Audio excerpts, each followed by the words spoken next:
defense. The defense may bend, but must always contain. It must never break. Stance, attack, recognize, neutralize, escape, pursue, and tackle. Defensive line play, like everything else in football, begins with the basics. And this is the basic look of the front four, with the ends positioned on the line, but the tackles playing off the ball. The front line is concave.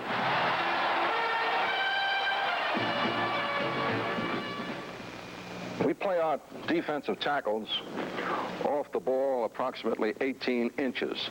This is particularly true on 1st and 10, 2nd and long, and 3rd and long yardage. Of course, on short yardage, they've got to come up on the ball to stop the play for whatever yardage is necessary. I'm talking about 3rd and 1, 3rd and a half, 3rd and 2. They'll come up on the ball. And the reason we play them off the ball is that inside here, where the quarters are close, they have a little bit more room in which to react to the actions of the men they're playing over, in this particular case, the offensive guards.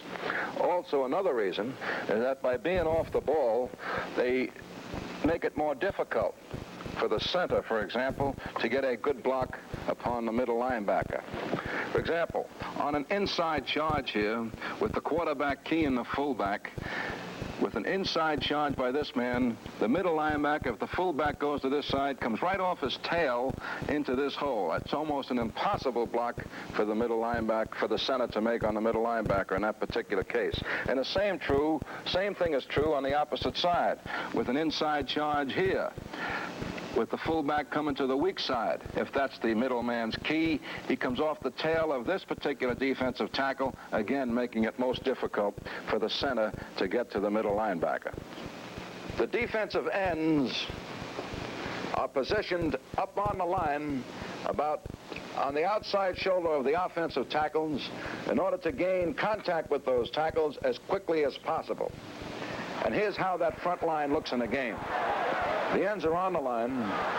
The tackles are 18 inches off, which gives them room to maneuver and also time to recognize the trap.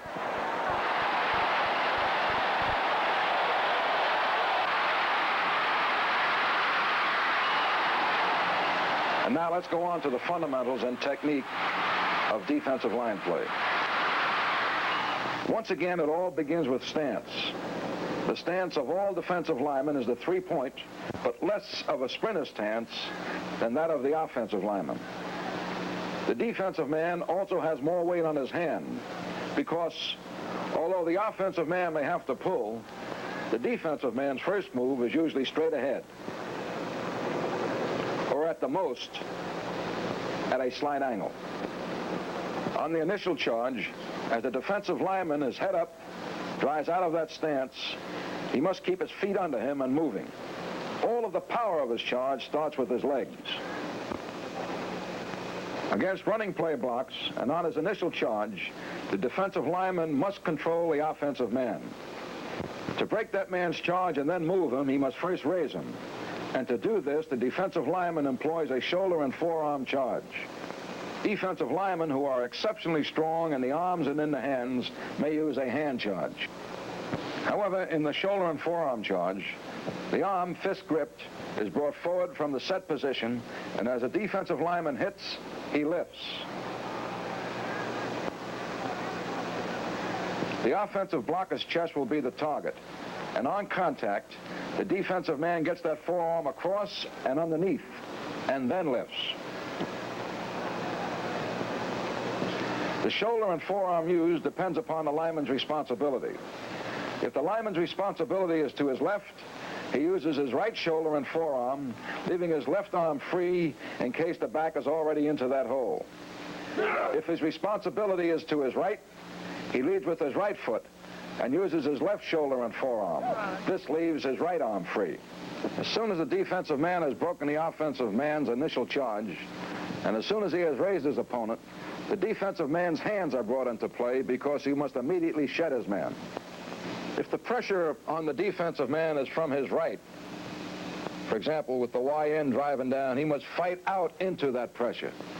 If the pressure upon the defensive man is to his left, to his inside, as we look at this defensive end, from the tackle, for example, he must fight into that pressure. He must never, under any circumstances, go around the block. Under any circumstances. If this man were trying to drive him down, he goes around the block, the play is gone. What he has to do is fight into the pressure of the block, to go across the face of the block if it is absolutely possible. Right across the face of the block. If the tackle's driving out, he fights into the face and tries to get across of that block. If he is taken, in other words, if the offensive man has the angle on him, his next best move is to spin out of the block, staying low and hard to try to get out into the path of the ball carrier. If, however, the blocker has position on him, the defensive lineman may spin off the block, if that's the only way he can get free in time to get in on the play. He must, of course, first break the blocker's initial charge and then roll toward the play and never away from it. In spinning, the inexperienced player has a tendency to stand up. If he does, the blocker will run him out. He must spin low and continue to spin low to the hole. Remember, if he does not first drive out low to break the offensive man's charge and then spin low, he'll find himself in this position. In a few moments, we're going to discuss all of the tackles and all of the ends keys, but now let's consider the tackle's reactions to the draw play and to the quick trap. Against the draw, some teams may hold someone off to play the draw, but it's not absolutely necessary. Actually, the tackles are expected to read draw. When a quarterback, or when the offensive lineman playing over the defensive tackles in this particular case, set his on pass, the first reaction of the defensive man is to rush the passer. He keeps his eyes on the quarterback. And as he's rushing the passer, he's got to be conscious of any remaining backs that are in the backfield. Now, he penetrates, and then the good experienced tackle will feel the offensive lineman trying to turn him, which is an unnatural move, an unnatural position by the offensive lineman. He will feel that. He will feel the offensive lineman trying to get an inside position or an outside position to give him an alley. He wants penetration. A good man feels that. It comes with experience. Inexperienced teams must keep someone back to play the draw. In playing the quick trap, that's the reason we keep the tackles off the line, so they can react to the trap. For example, as this man pulls, the first thing he should think of is trap. As this man pulls, trap. This man can't fight the trap. No way he can fight the trap. He's penetrating. He's going in here. If the trap is this way, for example, with him blocking back and this man coming across to play the trap, this man is dead. He can't play the trap. There's no way that he can. He can play the trap late, but here's the man that must stop the trap. With the pull, he thinks trap right now, so he fights right through the center to nullify the center's block, to drive the center into the area in which the trap man or which the runner is trying to run. Up to now, we've discussed the tackle's responsibility against the run. They also have a major responsibility to get to that passer, as here.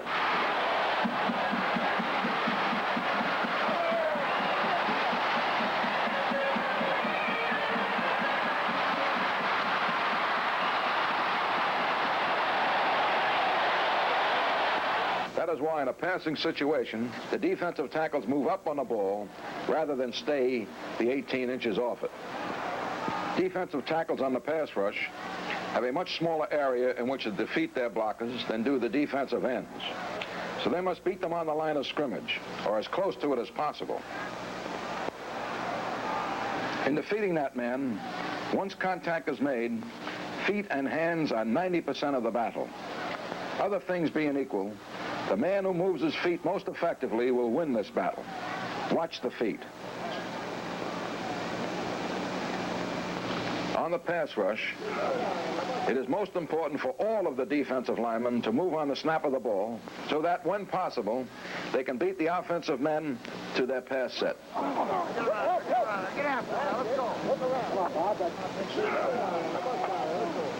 Remember, the defensive lineman has a license to use those hands. Watch here the quick low charge by the defensive tackle and the use of his hands.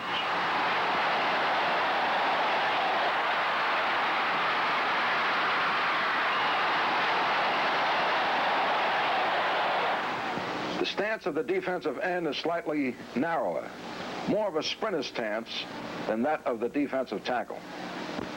The defensive ends are the primary pass rushers, and the narrower stance permits them to move more quickly on the snap of the ball and to move better to either side.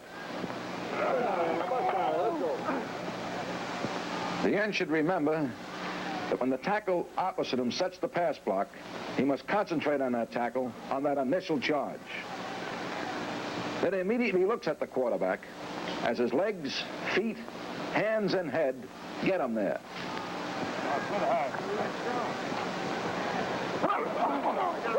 Observe the concentration here.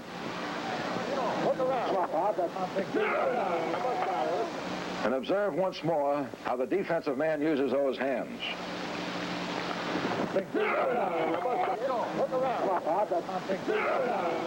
Watch that same end here in the game. His quick charge takes him to his opponent before that man can get set. His hands discard the opponent, and the path to the quarterback is open.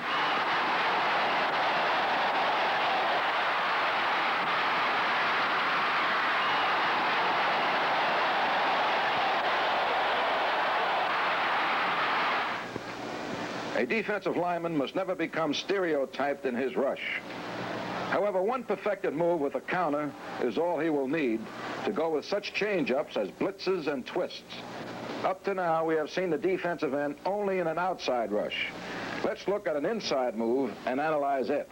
As in all pass rushing maneuvers, success is based on the quickness of the charge and the ability of the man to disguise his intent.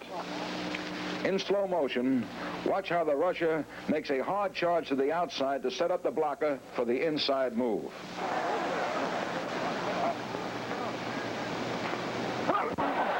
And what you perfect on the practice field, you put to use in the game.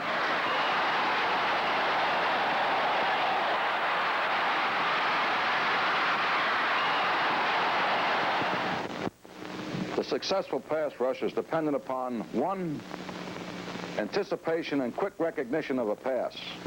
2, quickness and decisiveness in the initial move. And 3, the coordination of hands, of feet, and head with the shoulders forward to prevent the blocker from getting underneath the pass rusher. And I think, too, it's important to remember that in driving for the passer, the pass rusher must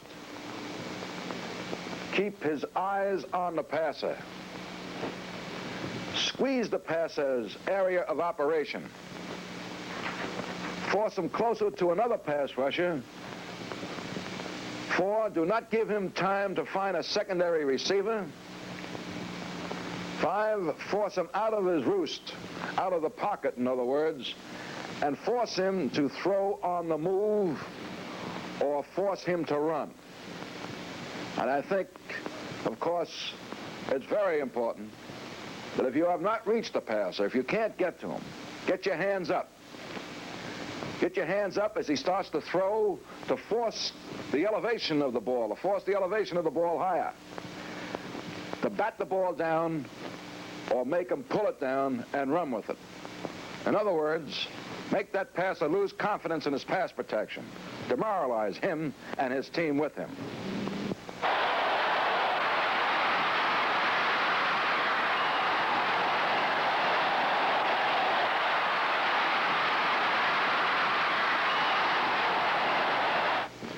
Defensive linemen, tackles, and ends have certain keys, as do all defensive people. Linebackers have certain keys that they must read. Defensive backs have certain keys that they must read.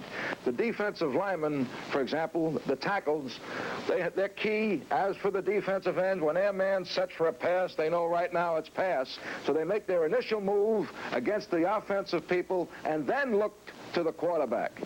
As I mentioned before, if the guard with a pull away across the back of the center, the first thing is, that's a key to that tackle. The first thing he's looking for is to fight the trap. If the tackle were to pull out here, this man would go right out with him, looking to play the pitch out. These are what we mean by defensive keys. If this man were to block down on him, that's a key to him. That means the player's coming to the outside, therefore he's got to fight across the face of the blocker or to spin out to get into the runner's path. Same thing here. If this man were to fight him out, he fights in. If this man would try to hook him, in, that means it's an outside play. He fights the hook block and then comes out into the pursuit angle. This is what we mean by defensive keys. And now, I want to talk about containment. But first, I want you to see it in the game.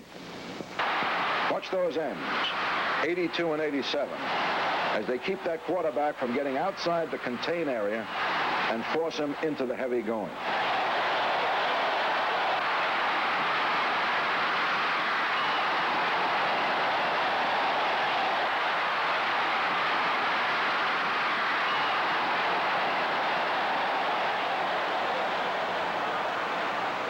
If you remember, when we were speaking about the overall defense, we said that the defense must bend, must never break, and it must always contain. Every defense must have a defensive perimeter, must have a perimeter in which the actual defense contains the offense within that perimeter. And there should be a contain man on the strong side to the flanker side, and there must be a contain man on the weak side or a side away from the flanker. And the men who are the contain men will vary. For example, if on the weak side, if the defensive end has the outside responsibility, then he must contain. He must keep everything within inside of him. He must make sure there's no reverse coming back. He must make sure that the quarterback in pulling down a ball doesn't get outside that defensive perimeter. The linebacker, this frees the linebacker to go off into pursuit. If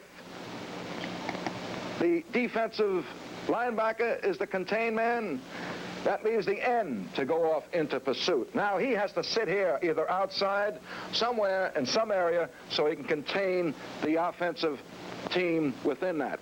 If the play would have come this way to the weak side and the halfback was the force man, he would be the contain man. Sometimes the safety is the force man. He would be the contain man. He keeps the offense within himself, inside of him. The same thing is true on the strong side, either with the halfback or with the safety man, depending upon who is forcing the play.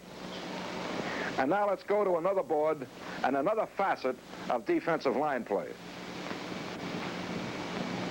One of the major developments in defensive football has been the tackle and end twists. And this is used on passing downs. One method of using is to send a tackle first across the face of the offensive tackle. And the end, the defensive end, by taking a drop step, coming right up through the center in order to rush the passer. Now, the purpose of that, of course, is obvious, I believe. When the defensive tackle drives this way, he draws the block of the offensive guard. The defensive end first makes a move, a slight move into the offensive tackle to draw his block, and then drop steps and comes through here. Usually what happens, these two men, in trying to get to their particular people, knock each other off, and it usually frees the defensive end for an uncluttered pass rush at the quarterback. Of course, the responsibility of the tackle now is still to contain out here.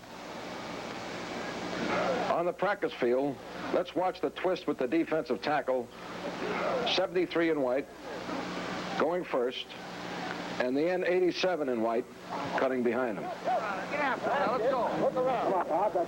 Note how the defensive tackle's charge ties up both blockers, and the defensive end is by them before they can recover. Again, note how this maneuver opens up the inside alley to the quarterback.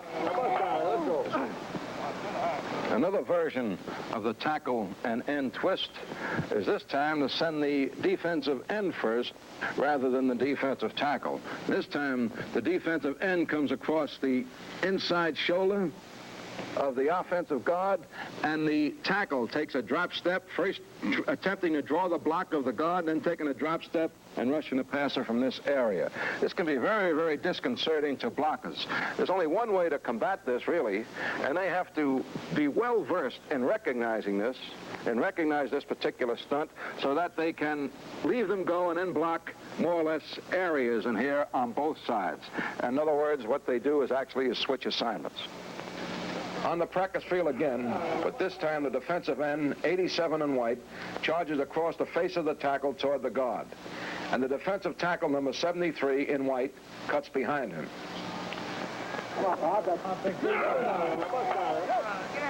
Note the tackle as he makes a fake step at the guard with his right foot to freeze that man, allowing the end to bring his man, the offensive tackle, into the guard.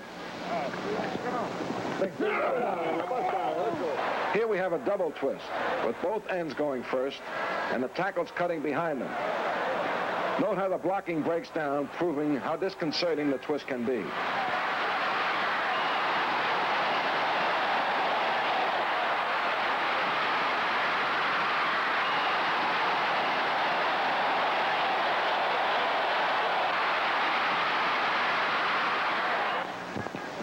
The same technique may be used by the two interior defensive linemen, the tackles. In this illustration, when the middle linebacker is not blitzing, the defensive tackle who goes first must get to and cut off the center so that he cannot pick up the second man through. In this second view, note how the first tackle's charge accomplishes this. When the middle linebacker, 89 in white, is part of the tackle twist, and his charge takes the center into one of the guards, the path is really open for the cutting tackle. Here it is again with the linebacker. Defense is play recognition, pursuit, and containment. Play recognition, of course, is seeing the same play over and over again, and by seeing it, of course, you become aware of it and you become used to playing against it. Containment is to keep everything contained for the pursuit to attack it. Pursuit, however, is the heart of a defense. Pursuit is a man's responsibility. Pursuit is dedication. Pursuit is persistence. It's getting to the ball carrier on the shortest course, taking the proper angle, and when you get there in an angry mood.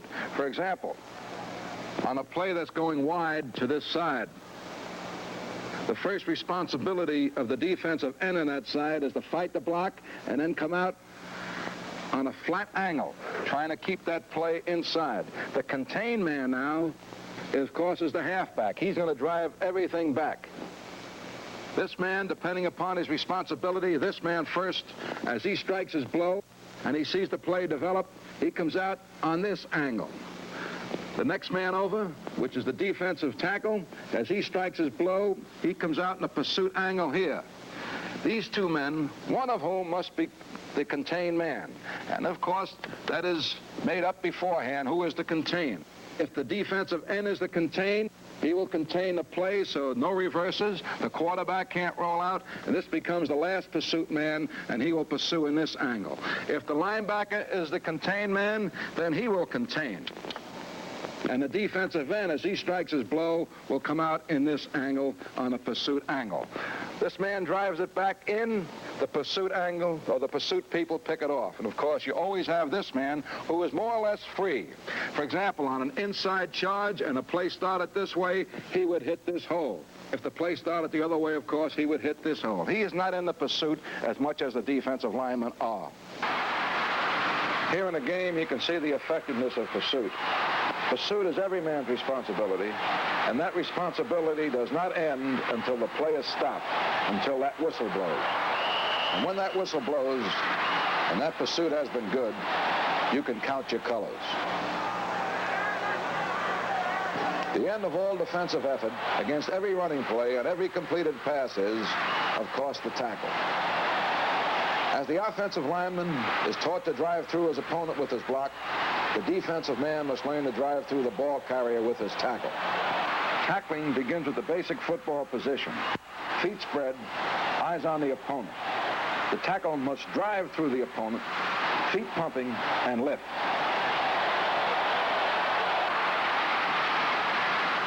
And those are the 8 pillars of defensive line play. Stance, attack, recognize, neutralize, escape, contain, pursue, and tackle.